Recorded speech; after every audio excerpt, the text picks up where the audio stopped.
A controversial podcaster has had quite a bit of backlash after saying men shouldn't be present at the birth of their kids because, and I quote, it can totally ruin sex lives and poorly change dynamics between spouses.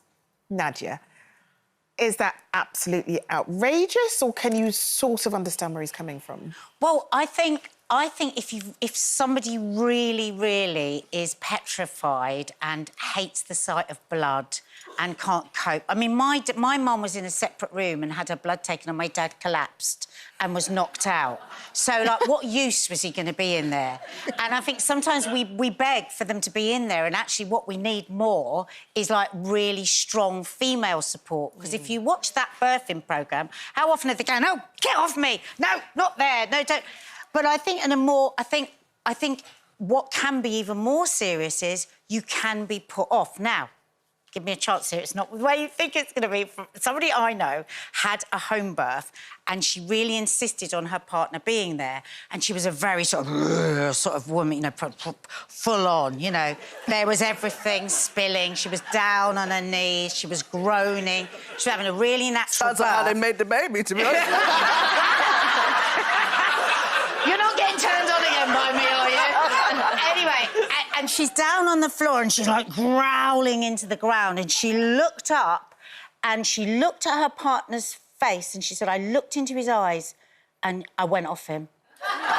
She just went off him because she said she could see that he was, like, a bit repulsed and a bit pulling away and a bit... And she thought, he's never going to be truly intimate. He doesn't really know me. He doesn't really want this woman that is all these things. So I think either way, you could be... I just think you should really have a good conversation about it, and, you know, a kind one, and really listen, because too often we do hear people say it ruined their sex life. But that one was unavoidable because she desperately wanted him there, and then she was the one that decided she... Yeah, she got... Yeah, so it's not just whether a man is never going to want you again. It can work either way. He really didn't want to be in there, and she really wanted him... I mean, he loved her. You know, he loved her, he fancied her, all these things. But we've got to be careful you're not just getting this ideal dream. You'll be there, you'll be holding me.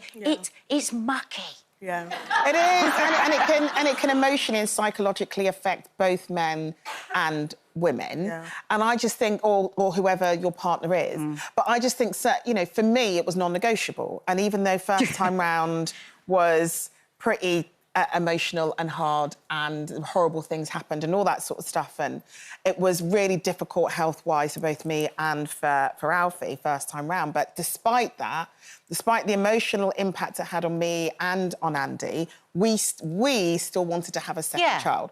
So if we make that decision, then if I've got to emotionally go through it, then he's got to emotionally go through it as well. We do it together, you know. It's not... You know, he was... I don't think he would have been very comfortable being at the other end, but he was at my end holding my hand. Trouble is, sometimes we can end up in all ends. You can end up upside down, you can end up... You can't guarantee that you're not going to end up the other way round. No. What was Wayne like? He was weirdly calm. I had two C-sections, and I remember him talking to the anaesthetist, and he was, like, showing him pictures, like the anaesthetist was showing him pictures of his kids, and they were chatting away to each other, and I remember thinking, is anyone checking that I'm actually alive? Like, he was just... They were so relaxed, and then he got told off because he had a camera and he was taking pictures, and he was taking pictures over the screen, and they said to him, "Can you sit down, please, and stop taking pictures?" So Wayne was, like, very involved. But I booked that in because he was still playing then. I booked that in to make sure he was there. See, you probably could have done with somebody else, though, by the sounds of it. Yeah, someone that was checking I was alive. But was it a conversation that...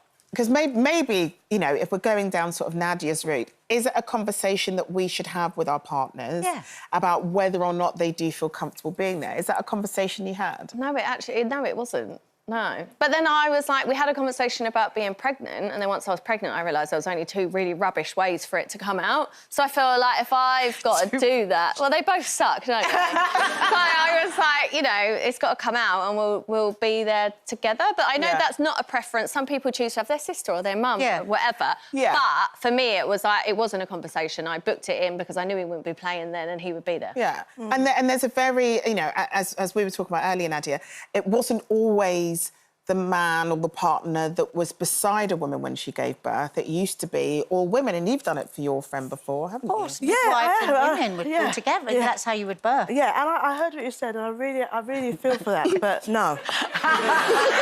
My kid's dad was at some parts of the births and some parts of the, you know, throughout the pregnancy, some.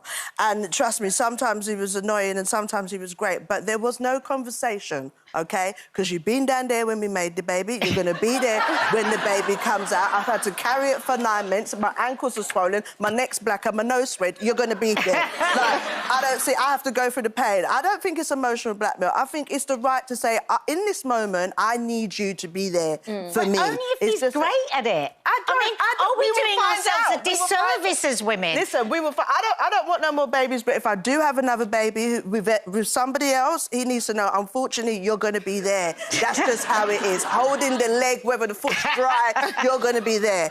But I was at my friend... No, he's going to have to be there. I'm sorry, that's how I think. But my friend I was at my friend's birth, and I was up underneath there. I was lying down on the floor with her. She was crouching and pushing. And I do remember thinking, this is such an intimate moment that it took away, like, my fears or the worry of, like, all these bits and stuff. It was about being present in this most beautiful, amazing moment, how strong and how empowering she was, and when she felt fearful, me and her partner was there. And don't get me wrong, when I do see her sometimes, I'm talking to her and I can see the baby crowning. Well, imagine that you're having sex. Yeah, I was going to say, you don't have to sleep with her, I guess. I know, but look, each their own, but I just think that is one period where, as a woman, you shouldn't have to go into that mode of thinking about anybody else and just thinking about yourself, and that's what I mean. That's the point. Sometimes we don't... Like, you know when you're premenstrual? Like, whatever a man says, it's the wrong thing, isn't it? But other women will understand it. Well, and traditionally, women have always helped other women give birth. Let me tell you something. That's the one time you can cuss him off and then tell him later, I'm sorry, it was because I was giving birth. And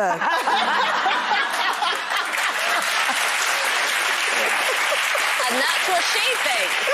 Yeah, that's what she said.